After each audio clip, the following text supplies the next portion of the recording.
All right, let's dive into a story that really gets under your skin, but maybe not in the way you'd expect. This isn't about jump scares or monsters in the closet. It's about a much quieter, more human kind of horror. You know how some stories just grab you from the very first line? This is one of them. It all starts with a simple, cryptic warning from a grandfather. Don't touch that door. Just think about that. For years, that was the rule. No questions asked. But of course, a rule like that is just begging to be broken, isn't it? Okay, so let's get the lay of the land. Our main guy is Mark. He's just inherited his grandfather's old house, you know the type, full of memories, maybe a few cobwebs, and definitely some secrets. And right in the middle of it all, there's this one weird thing. An ordinary wooden door that for as long as he can remember has always been locked. And this is where things start to get interesting. One night, everything's quiet, the house is asleep, and Mark is woken up by a sound. It's faint, almost nothing. A whisper. And guess where it's coming from? Yep, from behind that door. So naturally, his first thought is, okay, it's just the wind, right? Or the house groaning. The logical explanation. But he just can't shake the feeling that this is different. This isn't some random noise. It feels personal. Like it's carrying this heavy weight of pain, this deep, profound loneliness.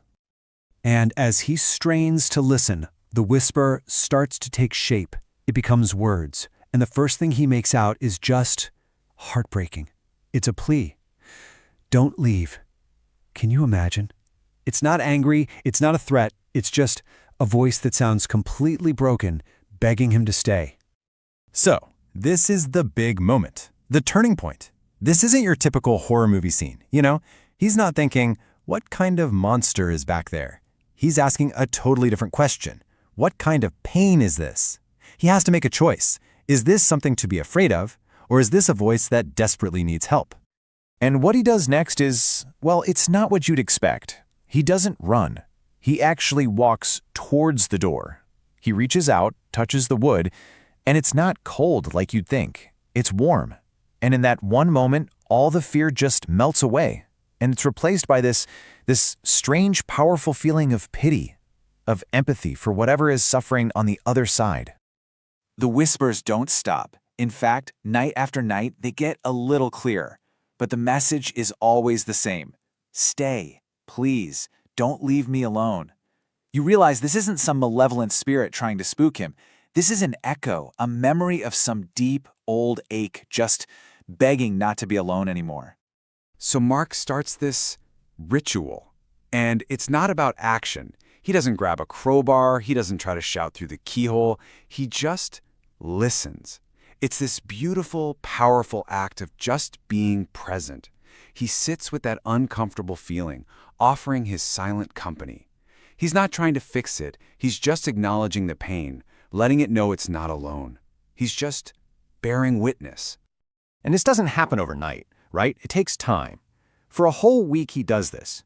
The first night, it's just a faint whisper. By the third night, the pleas are clearer. And then, on the seventh night, silence. Complete and total silence. And you can feel the difference. The whole house just feels lighter. You know that feeling when a storm finally breaks? It's like that. It's as if this heavy burden the house has been holding for decades has just lifted. And then, the payoff. One morning, he wakes up, and that door, the one that's been locked his whole life, is now just slightly ajar. He looks inside, and he doesn't see darkness or some scary secret room. He just sees peace. And he gets it. His work is done. Some doors aren't meant to be kicked down. They just need someone to stand outside and listen for a while. So what's this all really about? I mean, the locked door is not just a door, is it? It's a metaphor. It's about all that hidden pain we carry around, the griefs we never talk about, the loneliness that we lock away inside. It's a symbol for those burdens that we and the people around us keep hidden. And what Mark learns is that you don't break those doors down with force. You dissolve them with empathy. And that's really the heart of the story, isn't it? Sometimes, the scariest things aren't ghosts or monsters. They're just human feelings that have been ignored for way too long. The real horror here wasn't some supernatural creature. It was the loneliness itself. The thing whispering from behind the door wasn't a ghost. It was loneliness, finally getting the chance to be heard. And that kind of leaves you with a thought, doesn't it? It makes you wonder, what locked doors are in your own life, or in the lives of the people you know?